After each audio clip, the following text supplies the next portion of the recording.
भगवान ने माता सबरी को भक्ति का उपदेश भी किया।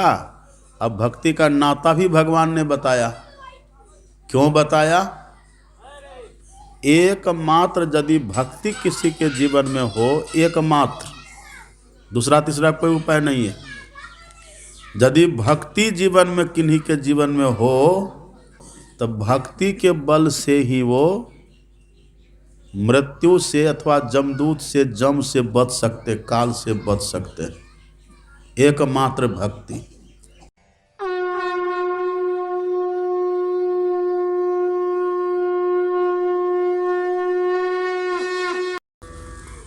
अभी जो हम लोग यहाँ बैठकर सत्संग कर रहे हैं, इस सत्संग का उद्देश्य सबको मालूम है। यह सत्संग पुण्यतिथि के उपलक्ष्य में हो रहा है। जो चित्र हम लोग देख रहे हैं सामने लगा हुआ है, आज ही के दिन इनका देहावसान हुआ था। देहावसान के दिन को अपने यहाँ पुण्यतिथि कहते हैं। तो पुण्यतिथि के उपलक्ष्य में सत्संग हम लोग कर रहे हैं। पुण्यतिथि मतलब मृत्यु दिवस, मृत्यु का दिन जिनका चित्र हम देख रहे हैं। आज ही के दिन इनकी मृत्यु कहिए, देहावसान कहिए, या शरीर का परित्याग कहिए, आज ही के दिन हुआ था। और इस उपलक्ष्य में सत्संग हो रहा है। और सत्संग भी जो अभी हम लोग सुन रहे हैं, सुना रहे हैं, जो पाठ अभी हुआ, नवधा भक्ति का पाठ हुआ है। भगवान श्री राम माता सबरी की झोपड़ी में पधारे और वहाँ माता सबरी ने राम का बहुत सम्मान किया है, आदर किया है, स्तुति करी है माता सबरी ने। कही विधि स्तुति करो तुम्हारी, अधम जाति में जड़मति भारी। अधम ते अधम अधम अति नारी, अतिन मह में मति मंद अघारी। हे पाप के शत्रु, मैं आपकी स्तुति किस प्रकार से करूं? मैं तो अधम हूँ, अधम से भी अधम हूँ, और आप पाप के शत्रु हैं, तो कहिए आपकी स्तुति हम कैसे करें? हम इस योग्य नहीं। मतलब माता सबरी की विनम्रता। माता सबरी बहुत विनम्र थी। तब भगवान ने कहा कि हे सबरी, हम न किसी के जाति पाति को देखते हैं, न तो हम किसी के रंग रूप को देखते हैं, बस हम तो एकमात्र भक्ति देखते। ऐसा भगवान ने क्यों कहा? भगवान ने कहा, मानव एक भगति कर नाता। ऐ सबरी, मैं एकमात्र भक्ति की नाता मानता हूँ, और नाता मानता हूँ ये तो कहा ही भगवान ने, और साथ ही साथ भगवान ने यह भी कहा, नवधा भगति कहो तो ही पाही। हे सबरी, मैं तुमसे नवधा भक्ति की बात कहता हूँ। तो भगवान भक्ति को मानते भी हैं, भक्तिवंत का आदर भी करते हैं, और भक्ति का उपदेश भी करते हैं। और ये सत्संग जब हम लोग कर रहे हैं, पुण्यतिथि के उपलक्ष्य में कर रहे हैं। आखिर भगवान ने भक्ति का उपदेश जो किया है, कारण क्या है? और आप यह भी पढ़िएगा, माता सबरी, अभी सुने पाठ में, बाबा तो अधूरे पाठ किए, पूरा पाठ नहीं हुआ, अंतिम में माता सबरी के लिए आप पढ़िएगा। कही कथा सकल विलो की हरि मुख, हृदय पद पंकज धरे, अतजी जोग पावक देह हरि पद लीन भई जहाँ नहीं फिरे। माता सबरी ने भी अपनी देह का त्याग किया। तजी जोग पावक देह, देह मतलब शरीर। माता सबरी ने भी अपने शरीर का त्याग किया, परित्याग किया। कहाँ किया है माता सबरी ने अपने शरीर का परित्याग? तो जहाँ रहती थी गुरु के आश्रम में वहीं किया, और राम लक्ष्मण के सामने किया है। भगवान के सामने माता सबरी ने अपनी देह का त्याग किया है। और कैसे त्याग किए हैं? बहुत सुखपूर्वक किए और होशो हवास में किए।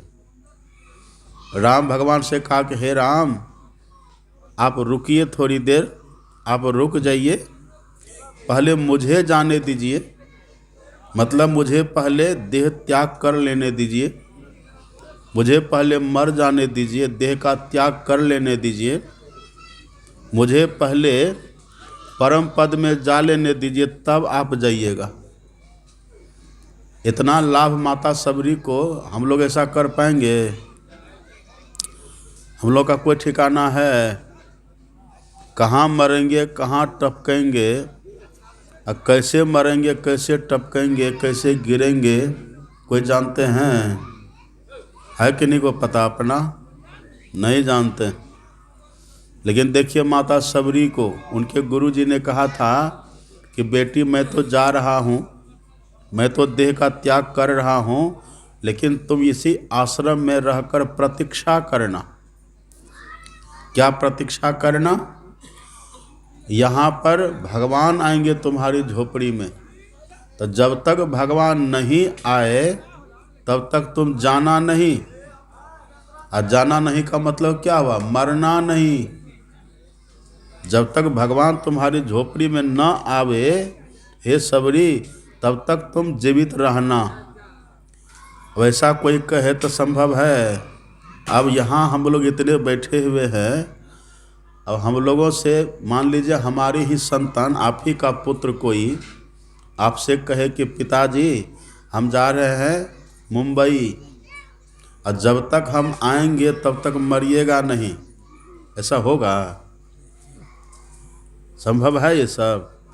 आपके पिताजी आपको फ़ोन करे कि देखिए जब तक हम वापस घर नहीं आएंगे तब तक आप जीवित रहिएगा, है ये संभव? नहीं होगा। लेकिन देखिए गुरु मतंग क्या कह रहे हैं?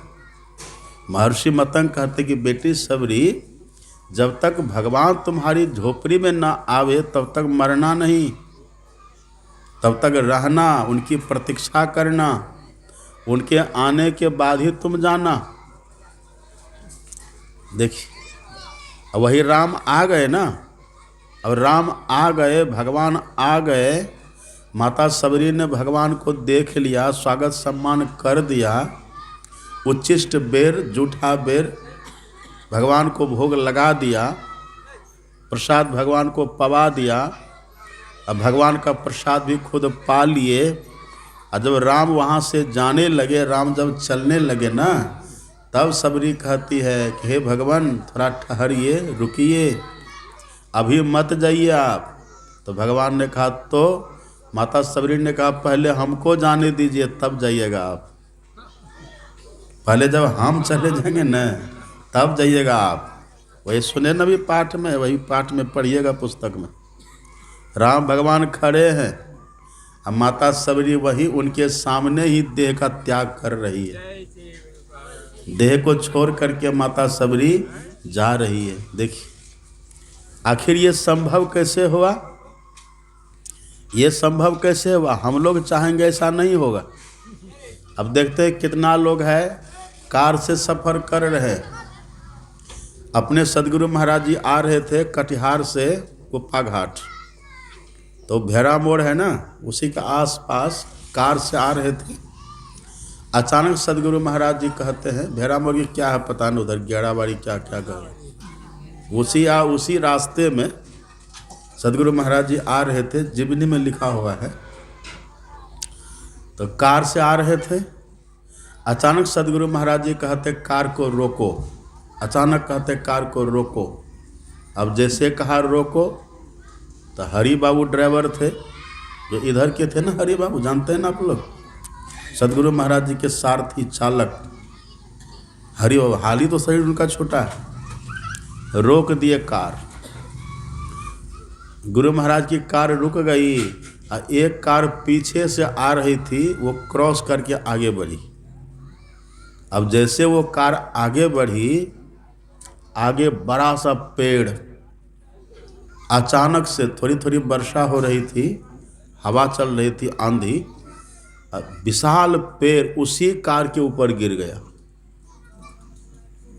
कार में जितने लोग बैठे थे सब मर गए। और गुरु महाराज जी कार को देखिए पहले रुकवा दी।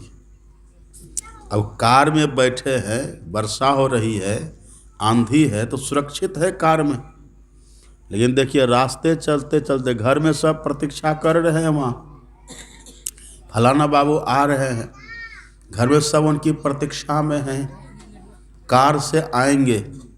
लेकिन देखिए रास्ते में ही काल कबलित हो गए। रास्ते में कार में बैठे बैठे ऐसी घटना घटी, पैर ऐसा गिरा, बस खत्म। और तब पीछे से सदगुरु महाराज जी की कार है, तब लोग समझे कि गुरु महाराज जी क्यों रुकाए थे। पहले कोई जानेंगे, लेकिन संत देखिए, महा संत और भगवंत कैसे होते हैं। जान ही तिहु काल कर ज्ञाना, करतल गत अमलक समाना। जैसे किसी के हाथ में आंवला का फल हो, अब देख लेते कहाँ पर सड़ा है, कहाँ पर कटा, कहाँ गला, सब दिख जाता है। ऐसे संत महापुरुष को सब कुछ दिखता है। कार में देखिए सफर कर रहे थे, घर में सब प्रतीक्षा में रहे, लेकिन वो उठ गए, चले गए। कितना देखिए अपने घर में कमरा में है, सब तरह से सुव्यवस्थित है, व्यवस्थित है, सुखी है, आराम से रह रहे हैं। फिर वहाँ रहते रहते देखिए कितने कमरा में ही टन बोल जाते हैं, चल देते हैं। ऑफिस में कितने रहते हैं, गार्ड के साथ रहते हैं, कितने सैनिक के साथ रहते हैं, सेनापति के साथ रहते हैं, सब व्यवस्था के साथ रहते हैं, लेकिन वहीं से चल देता है। काल अचानक मारसी जो तीतर को बाज, अचानक मर जाते हैं। लेकिन देखिए माता सबरी को, सबरी माता ने कहा कि ठहरिए राम, पहले मुझे जाने दीजिए। तब गए। अपने सदगुरु महाराज जी के लिए पढ़िए ना, अपने सदगुरु महाराज जी कहते थे कि मैं 100 साल तक जीऊँगा। ये नहीं कहते थे, ऐसा कहते थे कि बाबा साहब ने मुझे 100 साल जीने का आशीर्वाद दिया।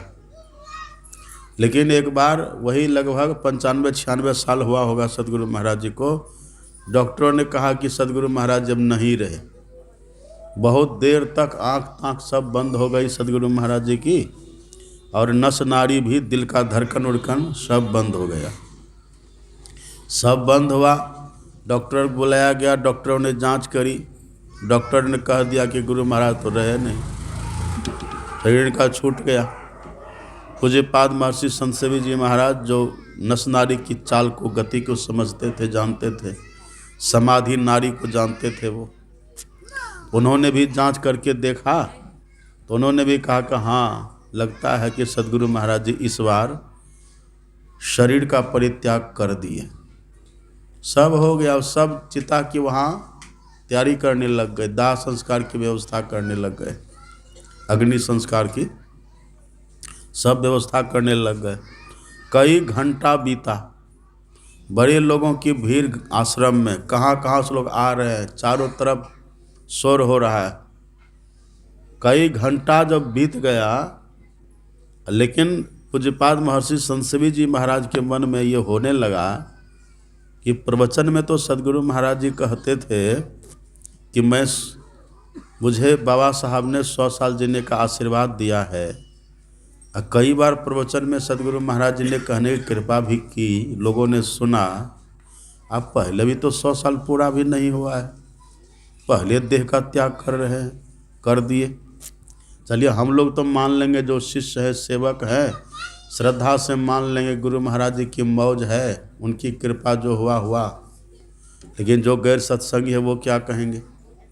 जो सत्संगी नहीं है वो यही न कहेंगे कितने बड़े संत हो करके देखो झूठ बोल दी, यही न कहेंगे। अब यही इनके मन में चल रहा है। तब कई घंटा के बाद सब रो धो भी रहे हैं, अब मन में ये भी बात भी चल रहा है कि लोग क्या कहेंगे। इतने में सदगुरु महाराज जी आंख खोल दिए और तब कहते क्या सोचता है कि महिदास मर गए, महिदास चले गए, मैं 100 साल पूरा करके जाऊंगा। ये देखिए ये ताकत कैसे आई। सबरी गुरु की बात मान करके तब तक रही, 11,000 साल तक सबरी नहीं मरी, देह का त्याग नहीं करी। और राम आए तो कहा ठहरिए अब हम जा रहे हैं। अब फिर सदगुरु महाराज जी और 4, 5, 6 साल रहे लगभग। उसके बाद तब देखिए देह का त्याग किए। ये कैसे हुआ? अकाल मौत कौन मरते? काल कबलित कौन होते हैं? जिसके जीवन में जम आता है, जिनके जीवन में जमराज आता है, जमदूत आता है, काल आता है, वही ऐसे कभी भी मर जाते हैं। लेकिन एक बात पढ़िएगा, भगवान ने माता सबरी को भक्ति का उपदेश भी किया। अब भक्ति का नाता भी भगवान ने बताया। क्यों बताया? एकमात्र यदि भक्ति किसी के जीवन में हो, एकमात्र, दूसरा तीसरा कोई उपाय नहीं है। यदि भक्ति जीवन में किन्हीं के जीवन में हो, केवल भक्ति किन्हीं के जीवन में हो, तो भक्ति के बल से ही वो मृत्यु से अथवा जमदूत से, जम से बच सकते, काल से बच सकते। एकमात्र भक्ति, दूसरा कोई उपाय नहीं है।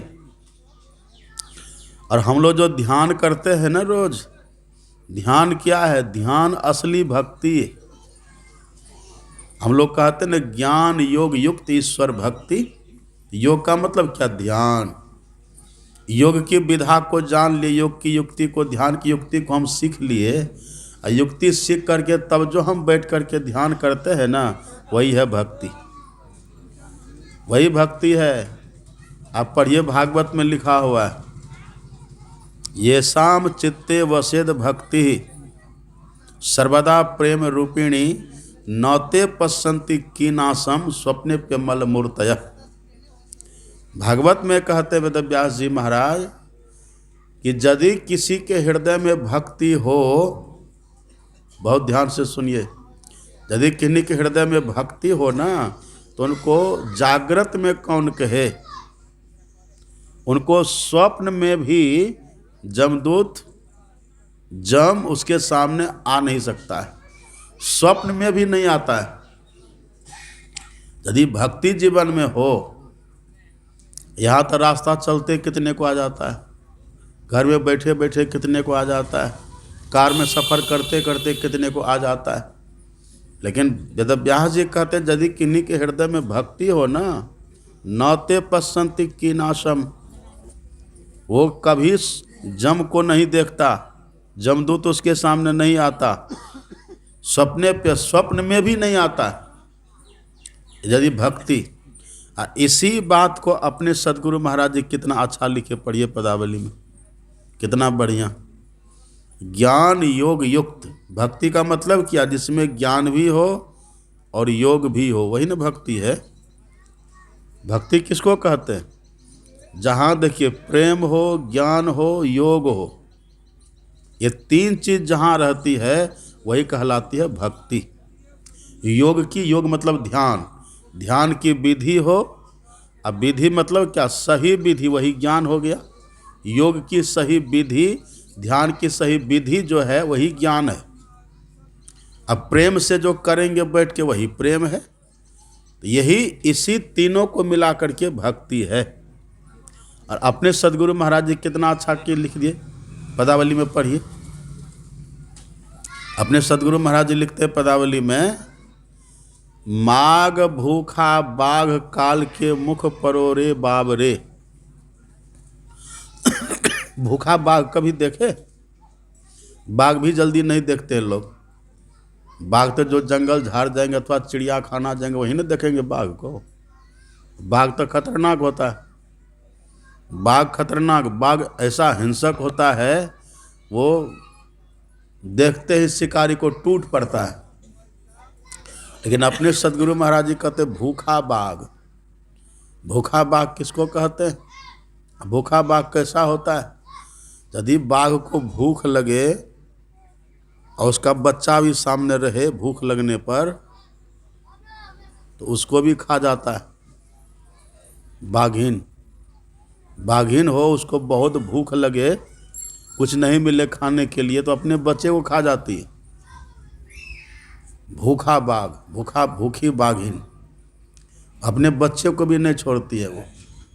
ऐसे सदगुरु महाराज जी कहते हैं, भूखे बाघ की तरह काल, और उसी के मुंह में आप और हम सब पड़े हुए। माघ भूखा बाघ काल के मुख परोरे बाब रे, होश करिए। होश है हम लोगों को? होश नहीं है, अभी तुम लोग बेहोश हैं, खाने में पीने में, है ना, तरह तरह के भोगों को भोगने में बेहोश पड़े हुए। लेकिन गुरु महाराज कहते होश करिए। ये होश कहाँ चला गया? ये शुद्ध बुद्ध हमारी खो गई। क्यों खो गई है?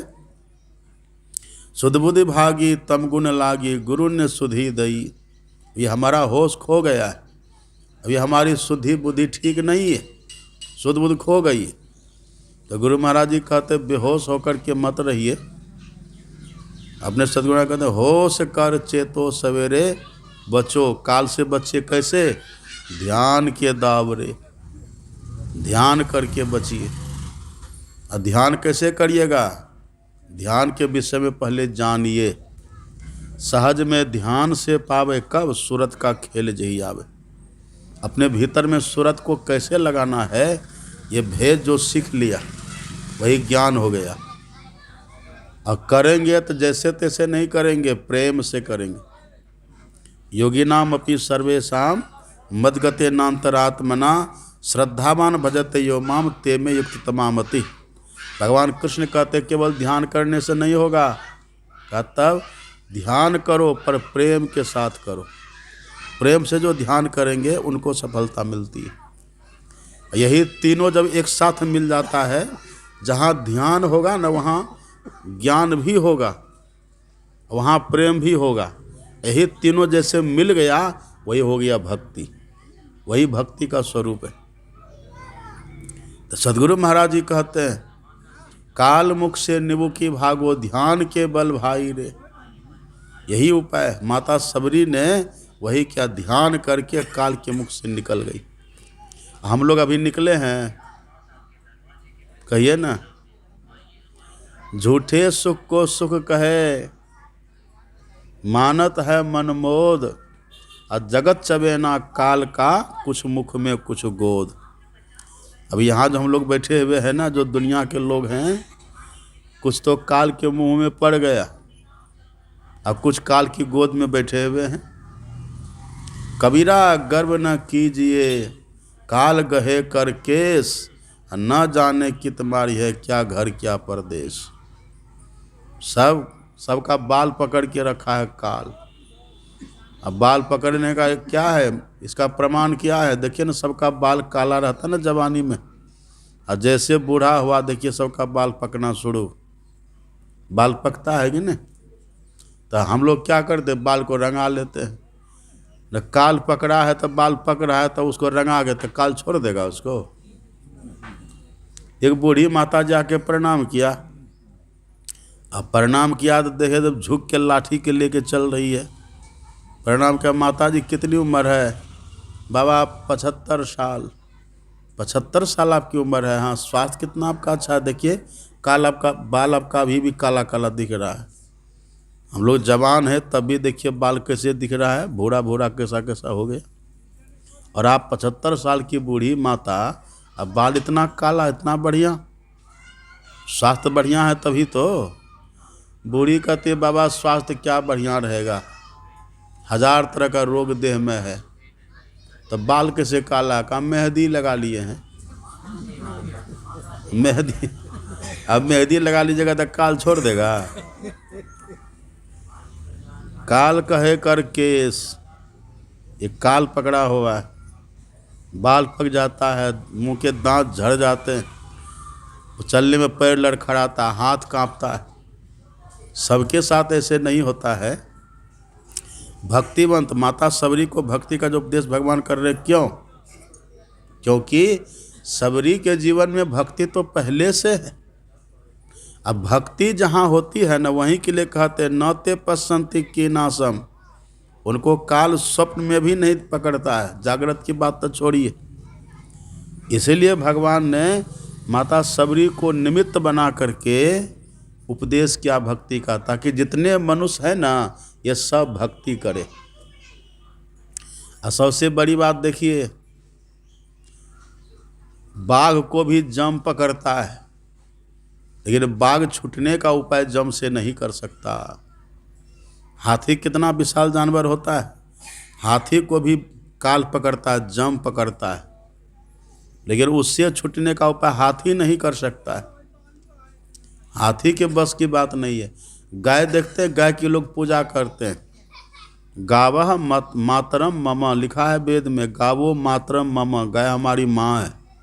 गाय को माँ कहते, लेकिन गाय में वो ताकत नहीं है कि जम से बच सके, नहीं है। सब जम का कलेवा बनता है, चाहे हाथी हो, गाय हो, बैल हो, बाघ हो, कोई भी जानवर हो,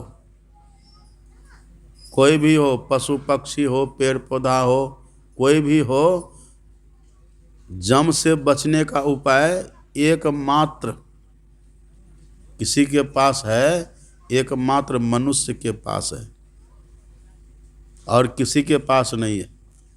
अब मानव तन भगवान दिए ही हैं इसीलिए कि जम से बच सको, जम से बच सको, इसी के लिए भगवान ने मानव का तन दिया है।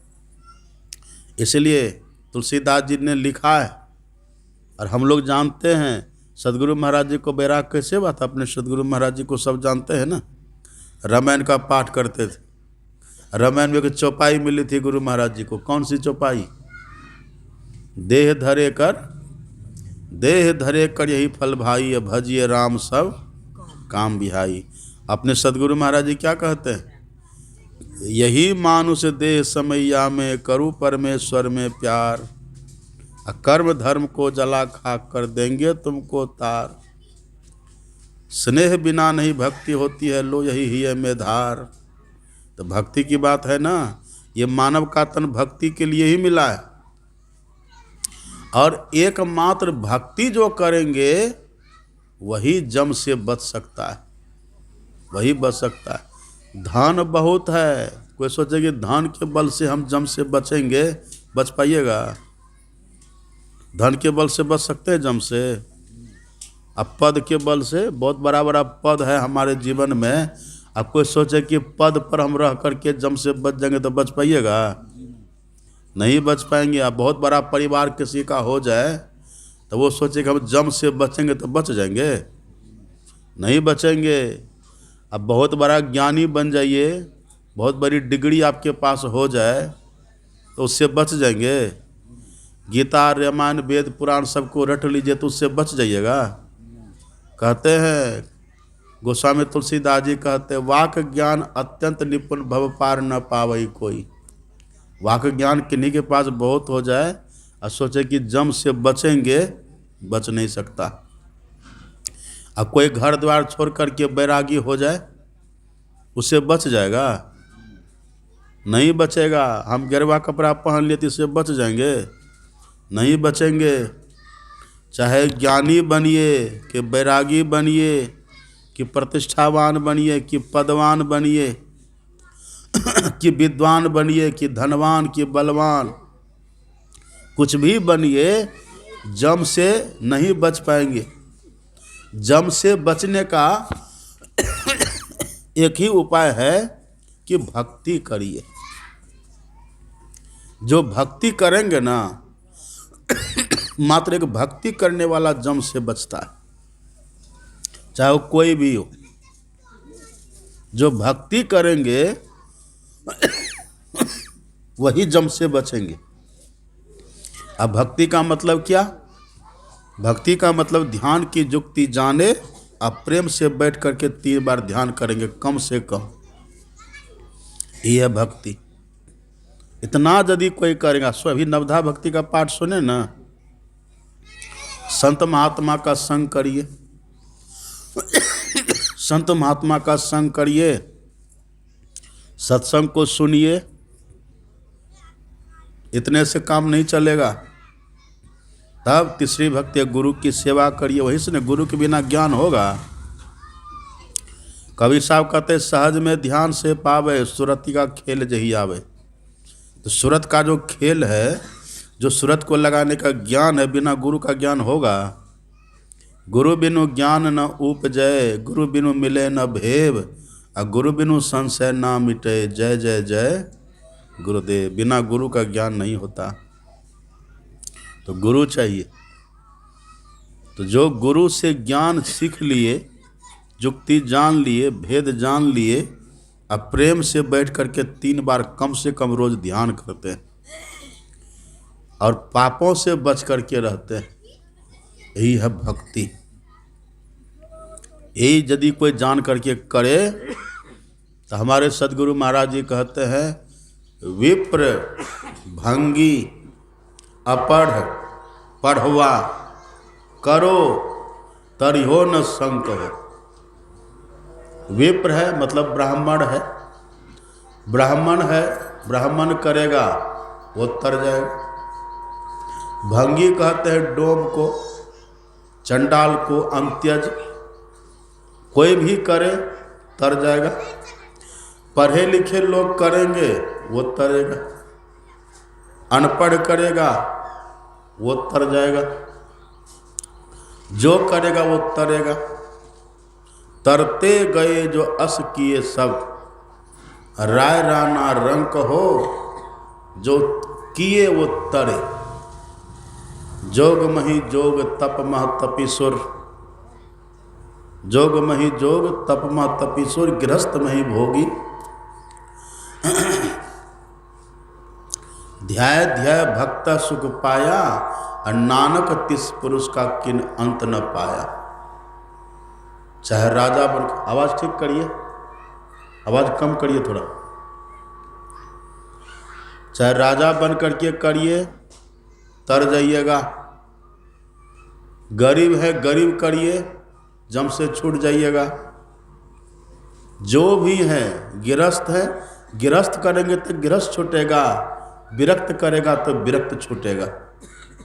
यदि कोई विरक्त भी बन गया, अब भक्ति नहीं करेगा तो नहीं छूटेगा, तब वह भी नहीं छूटेगा, तब वो भी, तब विरक्त का वेश भी उपहास का पात्र हो जाएगा। उपहास, इसीलिए कबीर साहब ने कहा, मन न रंगाए रंगाए जोगी कपड़ा, और दाढ़ी बढ़ाए बूढ़ो हो गए बकरा। अब बकरा का हाल आप जानते हैं ना, बकरा को खाए खोरा का पहन पोसा का जम का बकरा पलता है, और जम्बर जाति तोरे छाती उनसे क्यों नहीं डरता है। आवाज कितना बढ़िया था, कैसे कर दिया देखिए। श्री सद्गुरु महाराज की जय। क्या कह रहे थे हम? हैं? बकरा। अगर ठीक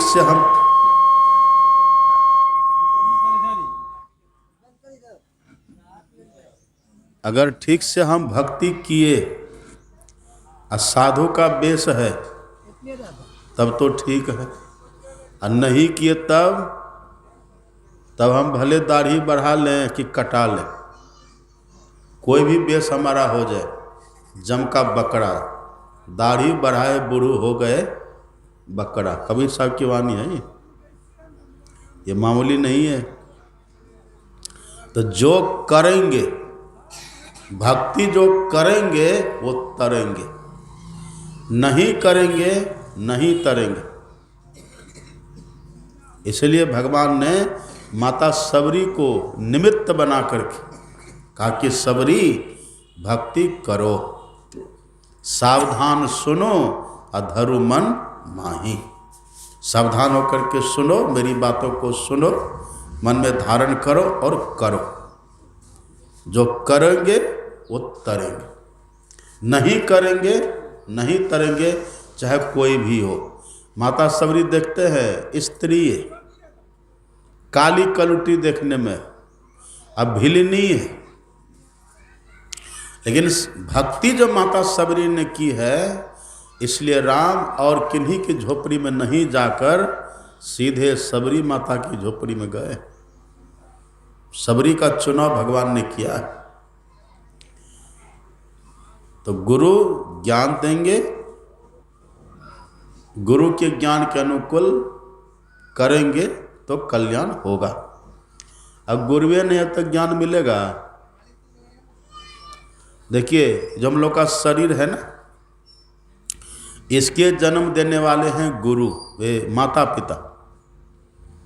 जो हम लोग का शरीर है, ये शरीर हम लोग को मिला है माता पिता से। देह का जन्म होता है माता पिता से। अब देह तो मिल गई, शरीर तो हमें मिल गया, लेकिन इसमें संस्कार कहाँ से मिलेगा? भक्ति का संस्कार कहाँ से मिलेगा? ज्ञान कहाँ से मिलेगा? तो वो मिलता है गुरु से। मानव का तन मिल गया, हम बड़भागी हैं, बड़े भाग मानुष तन पावा है। लेकिन यदि गुरु नहीं मिला तो हमारा भाग, तब मनुष्य बन करके भी हम मनुष्य नहीं हैं। कबीर साहब ने तो कह दिया, अब पढ़ेंगे नहीं, इन लोगों को कोई मतलब नहीं है इधर से। क्या कह रहे थे हम? हाँ, देख, कबीर साहब कहते मनुष्य बन गए, मानव का तन मिल गया, और यदि जीवन में गुरु नहीं है तब कैसे हैं हम? वो कहते ते नर नरक रूप जीवत जग। कबीर साहब कहते जिनकी लगन गुरु सो नाही। मनुष्य बन गए, लेकिन गुरु हमने नहीं किया। जिनकी लगन गुरु सो नाही, तो कैसे है? देखिए, ते नर खर, अब कुकर सम जग में वृथा जियत जग माही। खर किसको कहते? खर, खर का अर्थ जानते हैं? खर एक होता है खर, एक होता है खोर। खोर कहते पुआल को, और खर किसको कहते हैं?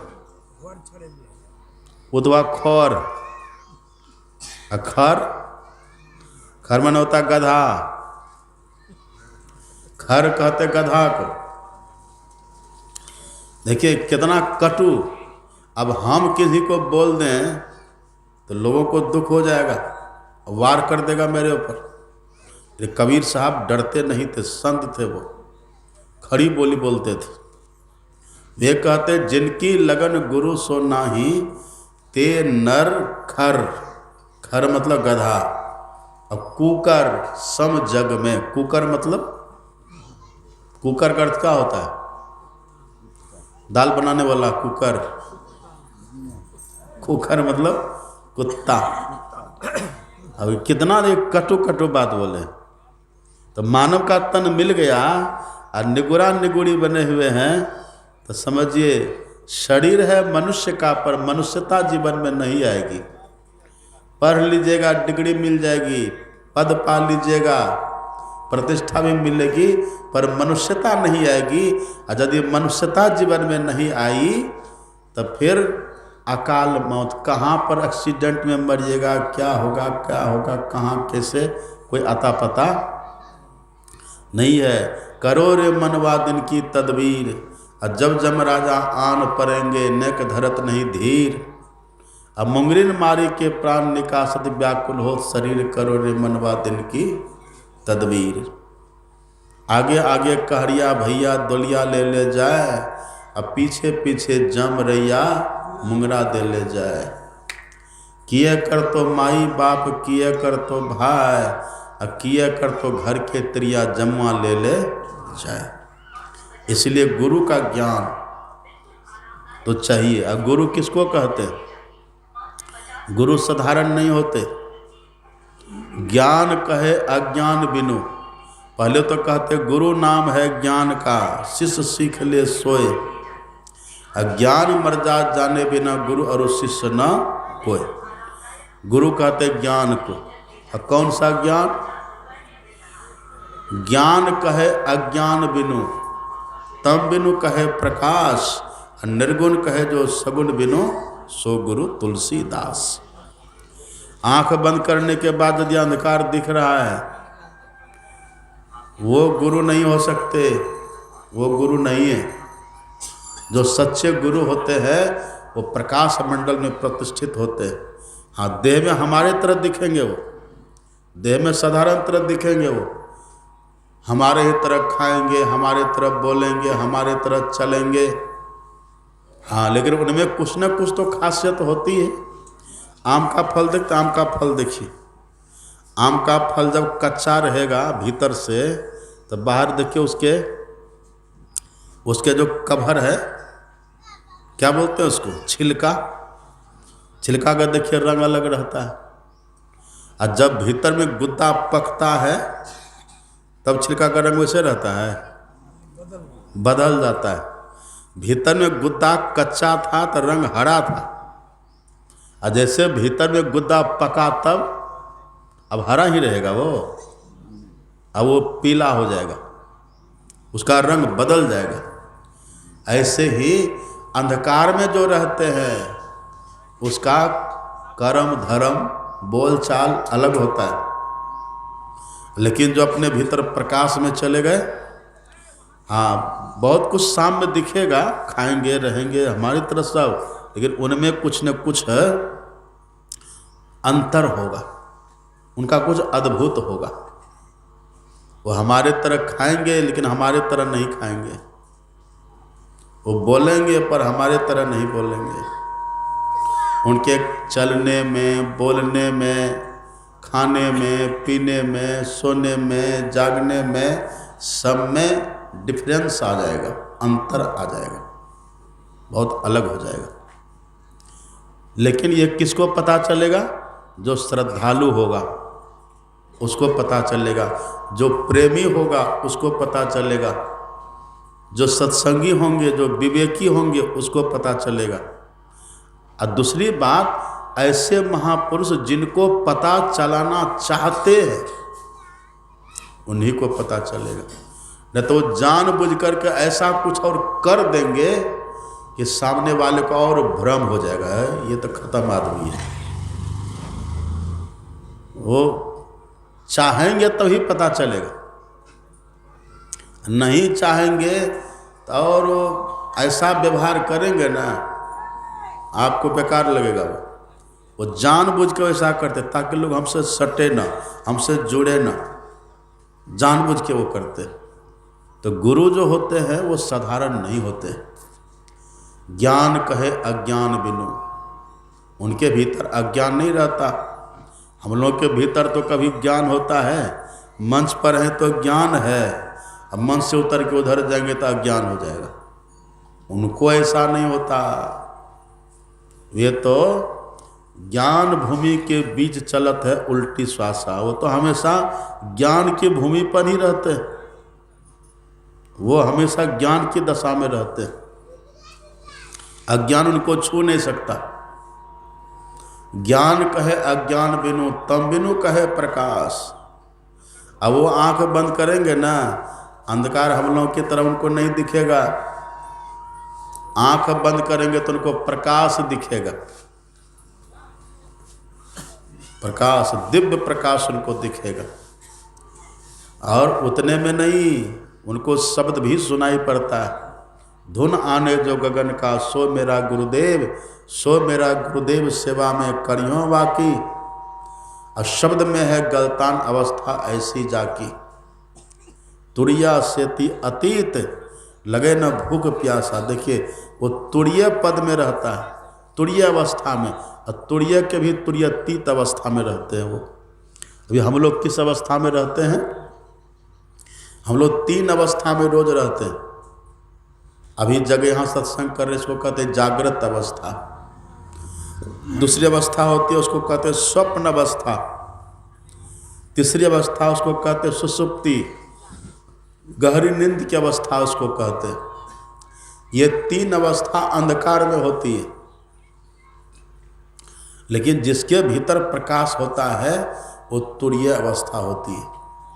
प्रकाश है तुरीय अवस्था, और इसी तुरीय अवस्था में प्रकाश भी है। इसी तुरीय अवस्था में बिंदु का प्रकाश, बिजली का प्रकाश, दीपक का प्रकाश, तारा का प्रकाश, चंद्रमा का प्रकाश, सूर्य का प्रकाश, इसी तुरीय मंडल में, इसी तुरीय अवस्था में शंख की ध्वनि सुनिएगा, घड़ियाल की ध्वनि, बादल की गर्जना, सिंह की दहाड़, ये वह सब वहाँ सुनिएगा। और तब इसी तुरीय अवस्था में लोग सार शब्द को पा करके तुरीयतीत में चले जाते हैं। तुरीयतीत में कौन रहते? परमात्मा। तुरीय में ये सब अनुभव होगा, और तुरीयतीत में अंतिम में परमात्मा होते हैं। ऐसे होते हैं गुरु। तुलसीदास जी कहते हैं ये जो गुरु है, ज्ञान कहे अज्ञान बिनु, अतम बिनु कहे प्रकाश, और निर्गुण कहे जो सगुण गुनु बिनु, सो गुरु तुलसीदास। वो होते गुरु। तो राम भगवान कहते हैं ऐसे गुरु की सेवा करिए। ऐसे गुरु की जब कृपा होती है ना, तब संस्कार बनता है। और संस्कार का भाव क्या होता है?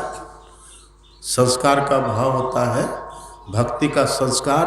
भक्ति हमारे चित्त में, मन में, बुद्धि में सराबोर हो जाए, एकदम घर में खाते पीते उठते। देखते हमारे बाबा कमलेश्वरी बाबा एकदम रोते रहते, आँख में इनको आंसू ही, जब देखते आंसू भरी रहती है। हमसे जब भी बात करेंगे तो रो करके कृतज्ञ होते गुरु महाराज के प्रति। कुप्पा घाट में वर्षों रहे ये, अब बड़ी सेवा किए वहाँ के। पूज्यपाद महर्षि संतस्वी जी महाराज के बहुत प्रिय रहे ये। और सदगुरु महाराज जिनको बोले थे कि आश्रम की सेवा करना, सर्विस इनको थी, जाते थे आश्रम। देखिए, तो ये गुरु की कृपा से संस्कार मिलता है, संस्कार होता है। और गुरु नहीं है, निगुरा निगुरी है, तब शरीर है मनुष्य का।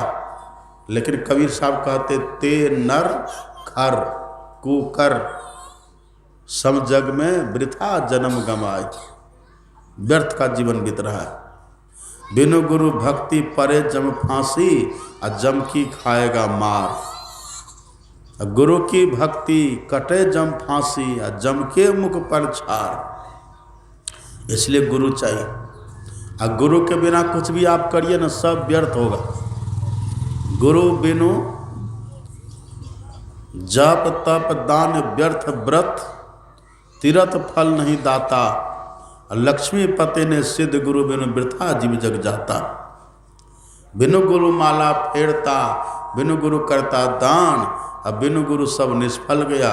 बुझो वेद पुराण, सब व्यर्थ चला जाएगा। एक गांव में एक व्यक्ति के घर में एक संत आए, महापुरुष साधु पधारे। तो घर वाले बड़े भक्त थे, तो घर वाले ने कहा कि चलो हमारे यहाँ संत आए हैं, बाबा आए हैं, इनका सम्मान करेंगे ढंग से। तो घर वाले ने खूब बढ़िया से भोजन वोजन बना करके बाबा को बैठाए, भोजन दिए। तो बड़ा सात्विक भोजन था। बाबा जैसे भोजन करने लगे, एक कौर जैसे मुंह में लिए न, तो बड़े खुश हो गए। अच्छा स्वाद था, स्वादिष्ट भोजन था, स्वादिष्ट भी था और सात्विक भी था। जैसे बाबा खाए बड़े खुश हुए। बाबा ने कहा करे भोजन तो बड़ा अच्छा बना, बड़ा स्वादिष्ट भोजन बना है। तो जो बूढ़ा घर के थे ने कहा हाँ बाबा सब आपकी कृपा है, बना। किसने बनाया? कहा मेरी पुतोहू ने बनाया। बहू घर की बहुरानी पुतोहू उसने बनाया। अब जैसे कहा कि मेरी पुतोहू ने बनाया, बस पुतोहू तो सुन ही रही थी, आकर के झट से बाबा को प्रणाम किया। बाबा ने कहा कि तूने बनाया बेटी? हाँ बाबा, बड़ा स्वादिष्ट है, आपकी कृपा है। बाबा पूछते तुम्हारा नाम क्या है? नाम बताती है। घर कहाँ है? फलानी जगह, मायके फलानी जगह। अब बाबा उससे पूछने लगे, और जो बूढ़ा था घर का, ससुर उनका, कहा कि चलो दोनों बाबा हैं, ये बात कर रहे, तो हम चले गए उधर। बगल में दरवाजे पर बंगला, उसी बंगला में जाके कमरा में बैठ गए वो। अब वहीं से सब बातों सुनने लगे। इधर जो संत थे, संत ने कहा कि बेटी तुम्हारी एज कितनी है, उम्र तुम्हारी कितनी है? लड़की कहते बाबा, अब बूढ़ा सब उधर से सुन रहा है। लड़की कहती बाबा मेरी उम्र है 12 साल। और बूढ़ा जो सुना उधर से, बूढ़ा कहते इसका तो 22-23 साल में इसका तो विवाह हुआ है, इसके घर इसका विवाह हुआ है, और उसके बाद हम यहाँ कितना दिन ये रही, और संत के पूछने पर झूठ बोल रही है, 12 साल कह रही है, ये तो बदतमीजी कर रही है। अब बूढ़ा ने जैसे सुना तो उनको थोड़ा अनर्गल लगा। फिर इतने में फिर बाबा ने पूछा अच्छा तुम्हारी उम्र है 12 साल? हाँ बाबा। और तुम्हारे पति की उम्र कितनी है? लड़की कहते बाबा मेरे पति की उम्र है 1 वर्ष। 1 वर्ष जैसे कहा तो बूढ़ा तो सुन रहा था ना, वो तमतमा गया, क्रोध से तिलमिला गया कि 12 साल की ये, अब मेरा बेटा को 1 साल का कह रहा है, ये संत से झूठ बोल रही है। इतने में संत ने फिर पूछा अच्छा तुम हो 12 साल की और तुम्हारे पति है 1 वर्ष के, और तुम्हारी सास की उम्र कितनी है? आगे बाबा मेरी सास है 6 महीना की। बूढ़ा लिया लाठी और दौड़ा, आंगन तक आ गया। इतने में संत ने पूछा ससुर की उम्र कितनी है? लड़की का तो ससुर का भी जन्म ही नहीं हुआ है। आया उठाया लाठी, बदतमीज कही के, तुमको बोलने का अकल नहीं है, झूठी। हम कौन है? हम तुम्हारा ससुर नहीं है, हमारा जन्म नहीं हुआ। इतना क्रोध में बाबा वो बूढ़ा तिल मिलाए, लेकिन संत बीच बचाव किए, कहा कि देखिए ऐसे मत करिए, आपके जो पुतहू है ना साधारण नहीं दिख रही है, इनके चेहरे का तेज देखिए, इनके बोलने की शैली देखिए, इनके भाव भंगिमा देखिए, इनका तेज देखिए, इनकी चतुराई देखिए, ये साधारण नहीं है। इसको पूछिए इसने ऐसा क्यों कहा, क्यों बोला ऐसा। अब बूढ़ा को तो गुस्सा था न, क्रोध में बोध रहता है, क्रोध इतना को बोध उसका खत्म। अब बूढ़ा कहता आप ही पूछिए। अब जैसे कहा आप ही पूछिए, तो बाबा ने पूछा कि बेटी की बात बताओ, देखो तुम्हारा ससुर कितने क्रोध में है, तूने क्यों कहा 12 साल? और संत अंतर्जामी तो जान ही रहे थे, उनको सब पता था इसने क्यों ऐसा कहा, उनको सब पता था, अंतर्जामी थे वो, उनके भाव को समझ, संत अंतर्जामी होते हैं, उनके भाव को जान रहे थे। कहा बताओ क्यों तुमने ऐसा कहा? तब वो लड़की कहती कि बाबा हमने बहुत सत्संग सुना है, मनुष्य का शरीर मिलना अलग बात है और मनुष्य बनना अलग बात है। मनुष्यता कब आती है? सतगुरु पशु मानुष करे। जब जीवन में कोई सदगुरु मिलते हैं ना, तब जीवन में पशुता से मनुष्यता आती है। नहीं तो देह रहता है मनुष्य की, पर पशुता जीवन में रहती है। ये सामने विद्या न तपो न दानम, ज्ञानम न शीलम न गुणो न धर्मा, ते मर्तलोके भुवि भार भूता, मनुष्य रूपे न मृगाश्चरंती। मृगा मतलब पशु, वो पशु की तरह होते हैं। बाबा मैंने आज से 12 साल पहले दीक्षा ली थी, और तब से प्रतिदिन त्रिकाल संध्या करती हूँ, स्तुति प्रार्थना करती हूँ, बड़ों का सम्मान करती हूँ। मेरा शुद्ध शाकाहार मेरा भोजन है, खान पान रहना सहना। 12 साल के पहले तो कुछ भी खा लेती थी, जैसे तैसे रहती थी, जब मन तब सोती थी, जब मन तब जगती थी। वो कोई जिंदगी थी हमारी? कोई जीवन था हमारा? इसलिए बाबा मैंने कहा कि मेरी उम्र है 12 साल। पहले तो पशु वाला जीवन था,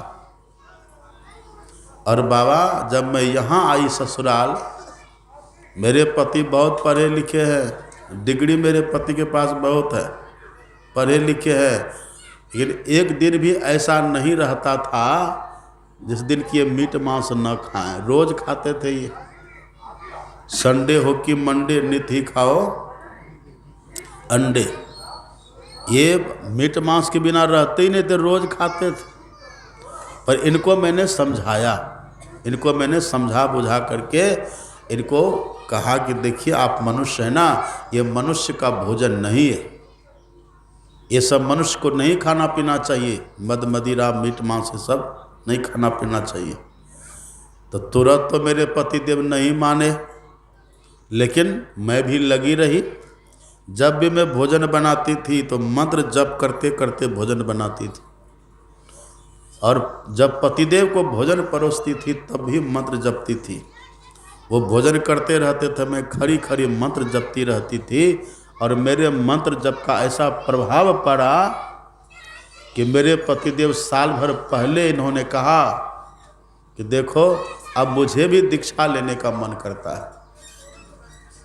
जो रोज मीट मांस खाते थे उनको मैंने समझा करके बुझा करके और मंत्र जप करके भोजन करा करके जगह पर लाई, और 1 वर्ष पहले इन्होंने दीक्षा ली। इसीलिए मैंने कहा कि मेरे पति को उम्र है 1 साल। अब बूढ़ा जो सुन रहा था ना, बूढ़ा का तो आकाश पाताल उसको दिख रहा है कि मेरी पुतोह के पास इतना ज्ञान है। कहा कि बाबा मेरी जो सासू माँ है ना बहुत झगड़ैया है, जरा सा कुछ हो जाए बस उनका टेम्परेचर, उसका ब्लड प्रेशर हाई, तुनक मिजाज। एक दिन तो बाबा मैंने भोजन बनाया तो भूल चूक से 1-2 कंकर तो रह ही जाता है ना, भोजन जैसे बना 2 कंकर उसको लगा दांत में, इतना बिगड़ी कि मुझे कहा गरे तुमको भगवान ने 2-2 आँख दिया है, कंकर नहीं तुमको दिखा। तो बाबा मैं भी बनावटी क्रोध करके मैंने भी कह दिया कि ठीक है भगवान ने मुझे 2 आँख दिया, कंकर नहीं दिखा, आपको भी तो भगवान ने 32 दांत दिया, 2 कंकर चबा क्यों नहीं गए? अब खूब टक्कर चलता था। एक दिन उसकी सास ने कहा करे हमको तुम ऐसे वैसे सास समझती है, हम ऐसी सास है कि तुम्हारा सांस बंद कर देंगे। तो मैंने भी बनावटी क्रोध करके कह दिया करे हमको ऐसी वैसी बहू थोड़े न है, हम तुम्हारा लहू पी जाएंगे। ये टक्कर खूब चलता था, लेकिन बाबा मेरे भीतर में मेरी सासू माँ के प्रति बहुत आदर भाव। रोज़ जब वो नहाती थी कपड़ा मैं धोती थी, रात में जब सोने के लिए जाए उनके चरणों की मैं सेवा करती थी, मालिश कर देती थी तेल लगा करके, जब तक वो सो न जाए तब तक उनकी सेवा करती थी। समय से उनको भोजन देती थी, जब जो चाहिए जो उसको औषधि लेनी होती थी उनको मैं समय से सब देती थी। मेरी सासू माँ को लगा कि मेरी पुतहू ये पुतहू है कि देवता देवी है, ये इतना लड़ाई झगड़ा इतना तकरार, इसके बाद भी ये समय से मेरी सेवा करती है। एक दिन मेरी सासू माँ ने मुझसे पूछा कि बेटी ये सद्गुण तुम्हारे भीतर कहाँ से आया? तब मैंने कहा कि मैंने मेरे गुरु महाराज से दीक्षा ली है, उनकी कृपा है, मैं मंत्र जप करती हूँ, मैं थोड़ा ध्यान करती हूँ, जिससे मन में शालीनता, शीतलता, सात्विकता, विनम्रता बनी रहती है। तब उस बूढ़ी मेरी सासू माँ ने कहा कि बेटी मुझे भी दीक्षा दिला दो। और बाबा 6 महीना पहले मेरी सासू माँ ने दीक्षा लिया, इसीलिए मैंने कहा कि मेरी सासू माँ की उम्र है 6 महीना। ये जो बूढ़ा देखते ना, जो बूढ़ा है जो मेरा ससुर है देख रहे हैं ना, ये अभी भी ताश खेलते हैं चौराहे पर बैठ के, पूछिए इनको। अब बूढ़ा को काटो तो खून नहीं, उनकी तो हालत खराब।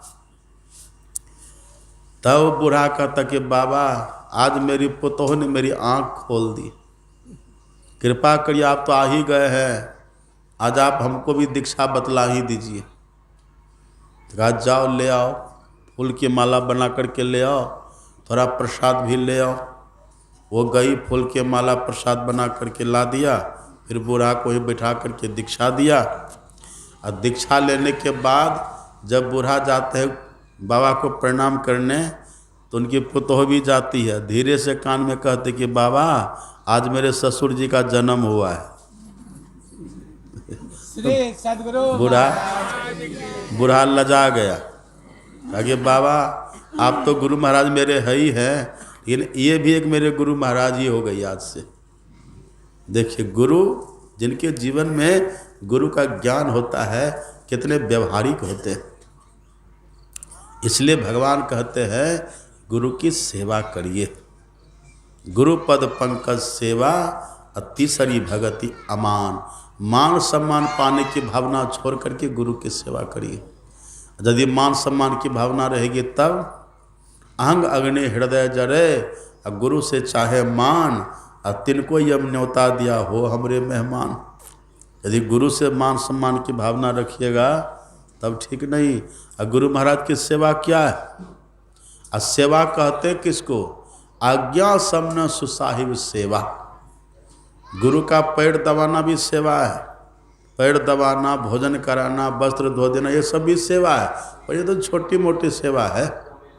सबसे बड़ी सेवा है गुरु महाराज जो कहें उनकी बात को मान लीजिए, अब वैसा करिए, ये गुरु की सेवा है।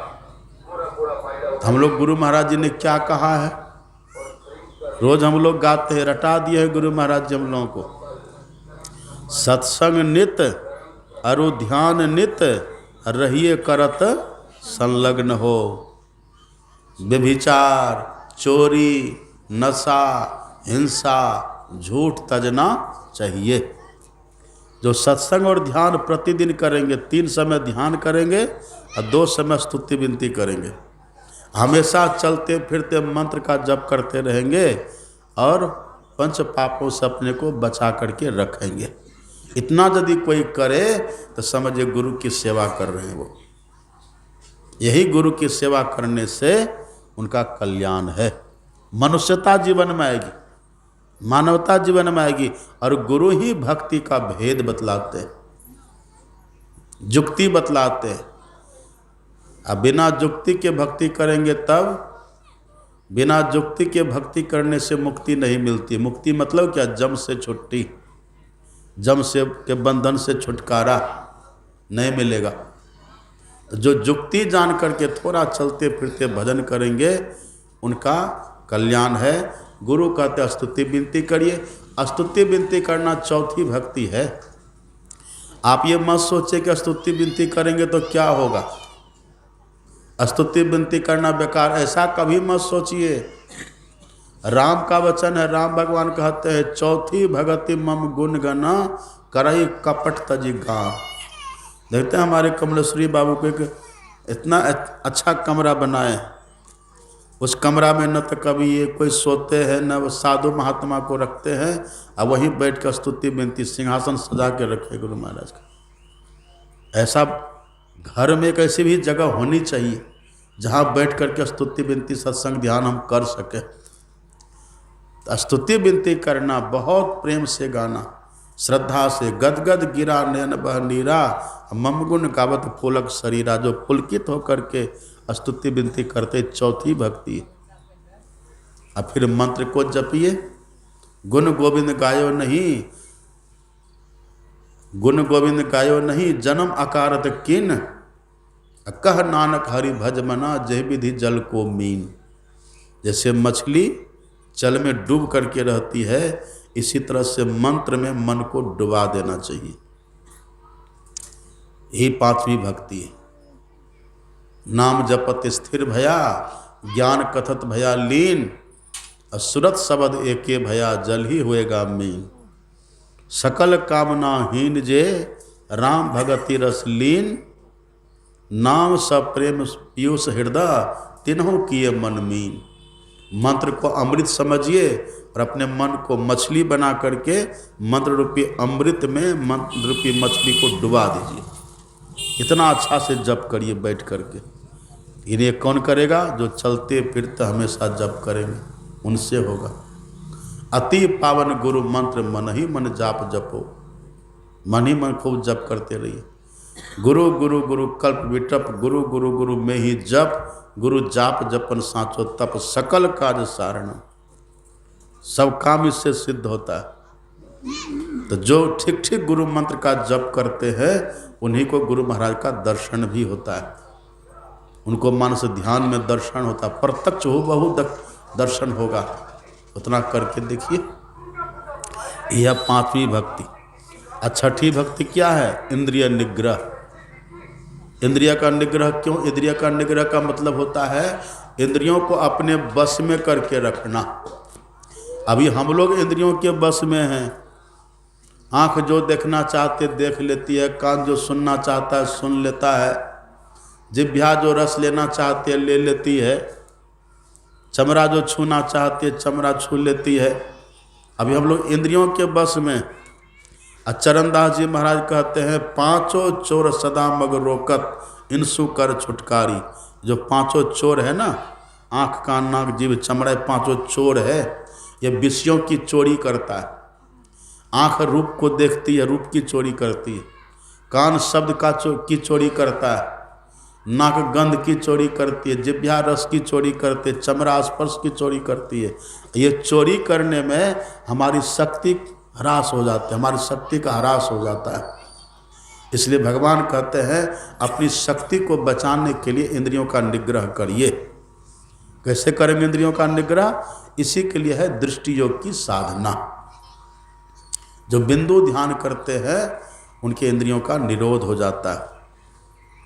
अषाढ़तम जो करेंगे, हील डोल तजी सुरत थिर करी प्रणव तार उगाइए। जो प्रणव बिंदु का दर्शन करता है उनके इंद्रियों का निग्रह हो जाता है। अब फिर उसी में नाद की प्राप्ति, शब्द ब्रह्म का दर्शन श्रवण होता है, वो सात्विक भक्ति है। शब्द के ध्यान करने से जीवन में समता आती है।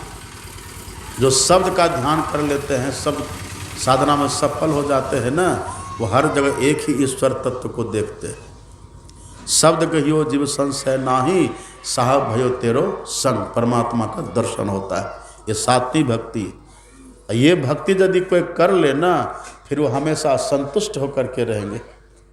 उनको कभी भीतर में और चाहना की भावना नहीं रहेगी। सब चाहना की भावना उनकी खत्म हो जाती है।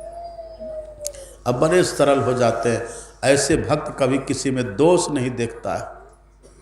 यही भगवान ने कहा सबरी से कि हे सबरी यही भक्ति करो। यही भक्ति यदि किसी के जीवन में हो तो वो मृत्यु से बच सकता है, वो जम की पकड़ से बच सकता है। अब मृत्यु से बचने का मतलब क्या हुआ?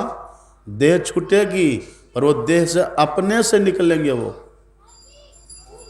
काया हंस संगय हुए आवा, जाता जोगी किन्हु न पावा। वो बिना जम के करके अपने से देह से निकल करके अपने धाम में चले जाएंगे। अपने सदगुरु महाराज जी कहते निज घर में निज प्रभु को पावे, अति हुलसावे ना। अब मैं ही असगुरु संत उक्ति, यम त्रास मिटावे ना। वहाँ यम का त्रास खत्म हो जाता है, यम का भय नहीं रहता है। यही करना चाहिए, इसमें लाभ है।